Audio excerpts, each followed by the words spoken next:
Ma'am நீங்க வைக்கப்பட்ட எப்படி?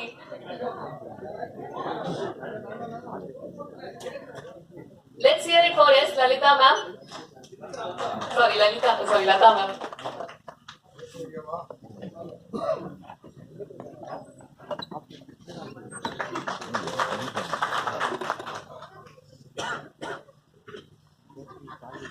அடுத்தபடியாக 7 ஸ்டுடியோ கண்ணன் அவர்களை மேடை கலைக்கிறேன். இவர் தான் இந்த படத்தை வந்து மக்களுக்கு கொண்டு வந்து சேர்க்கிறாரு திரையரங்குகள்ல. சோ ரொம்ப நன்றி சார். இப்போது நம்ம ஸ்பெஷல் கெஸ்ட் எல்லாம் வந்து கௌரவிக்கலாம். முதலாவதாக ப்ரொடியூசர் தனஜயன் சார்.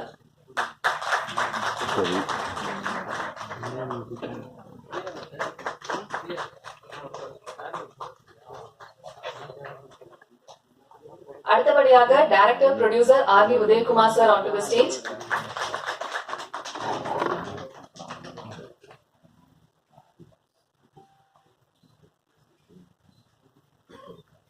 அடுத்தபடியாக Praveen Lalwani sir onto the stage.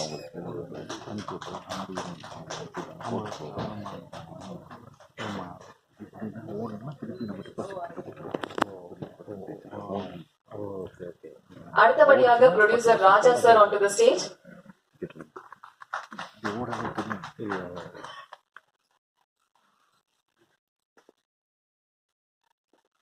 அடுத்ததாக R Kannan sir onto the stage.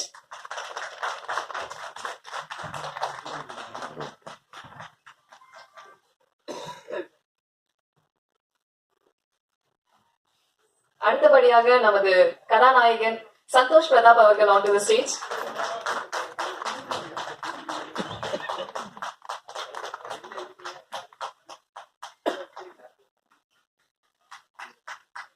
அடுத்ததாக நடிகர் Jagan onto the stage.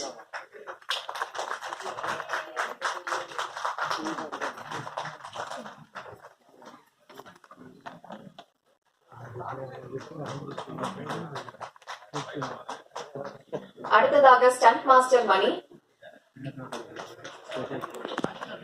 Danger மணி.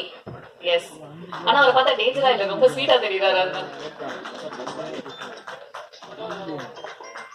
அடுத்தபடியாக Bobby master onto the stage.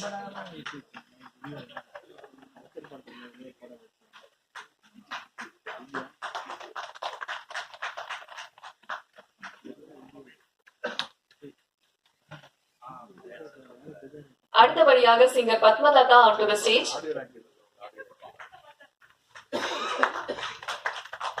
Thank you so much again sir.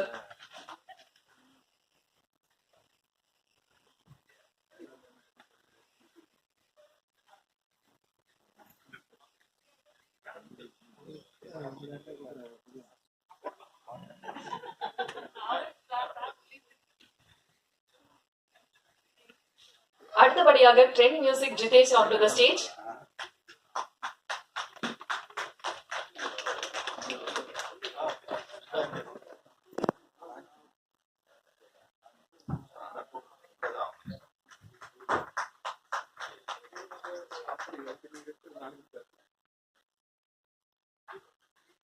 அடுத்தபடியாக குழந்தை நட்சத்திரங்கள் 2 பேரும் கியூட்டா நடிச்சிருந்தாங்க. மஹித்ரா and Shashank onto the stage.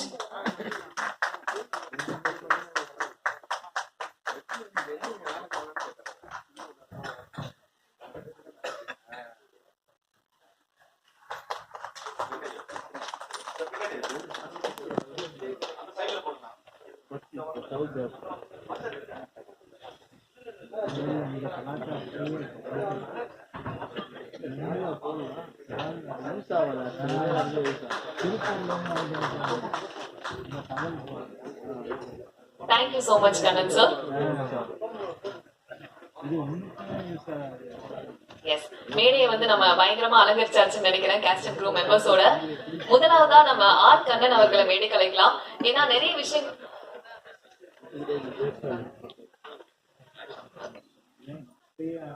முதலாவதாக producer and director R Kannan அவர்களை பேச அழைக்கிறேன். அதாவது ஜெயம் கொண்டாடுல ஆரம்பிச்சு தொடர்ந்து நிறைய வெற்றி படங்களா நமக்காக கொடுத்துட்டு இருந்தாரு. கண்டேன் காதலி, இந்த மாதிரி பல அற்புதமான படைப்புகள் நம்ம சைல்ட்ஹுட்ல இருந்து நிறைய நிறைவான படைப்புகளை கொடுத்திருக்காரு. சார், நீங்க இந்த மரகத மலையை பத்தி நிறைய விஷயங்கள் ஷேர் பண்ணிக்கணும்னு ஆசைப்படுறோம். வருகை தந்திருக்கும் பத்திரிகை நண்பர்களுக்கும் மற்றும் மேடையில் அமர்ந்திருக்கும் அனைவருக்கும் வணக்கம். லதா மேடம் வந்து இன்னைக்கு இருக்கிற பெண்களுக்கு வந்து ஒரு இன்ஸ்பிரேஷனா நம்ம அவங்கள சொல்லலாம். ஏன்னா ஒரு கல்யாணம் ஆயிட்டாலே நம்ம வாழ்க்கை முடிஞ்சிச்சு, அவ்வளவுதான், குழந்தை, ஃபேமிலி, இதுக்கப்புறம் நம்ம லைஃப் இல்லை அப்படின்னு நினைக்கிற பெண்களுக்கு மத்தியில அவங்களுக்கும் ஒரு ஆம்பிஷன் இருக்கு லைஃப்ல. கல்யாணத்துக்கு முன்னாடியே கதை எழுதணும், டைரக்ட் பண்ணணும் அப்படின்னு ஒரு இது சுச்சுவேஷனை அவங்க மேரேஜ் பண்ணிட்டாங்க. பட் இருந்தாலும் அந்த குடும்ப வாழ்க்கையில ஒரு 3 பெண் குழந்தைங்க, அதுல 2 பேர் டாக்டருக்கு படிக்க வச்சிருக்காங்க, ஒருத்தர் வந்து ஜப்பானுக்கு அமைச்சிருக்காங்க. அவங்க அந்த ஃபேமிலி லைஃப் எல்லாம் கம்ப்ளீட் பண்ணி முடிச்சுட்டு அதோட நிறுத்தாம அதுக்கப்புறம் அவங்க வந்து இந்த மரகத மலைன்ற கதையை ஒரு 2 வருஷமா அவங்களே கதையை எழுதி நிறைய பேர்கிட்ட சொல்லி, முக்கியமா அவங்க இந்த கதையை படமா எடுக்கிறதுக்கு வந்து பெரிய சப்போர்ட் வந்து அவங்க 3 பெண் குழந்தைங்க தான். அவங்க கிட்ட இந்த கதையை சொல்லும் போது அவங்க என்கரேஜ் பண்ணிருக்காங்க. ரொம்ப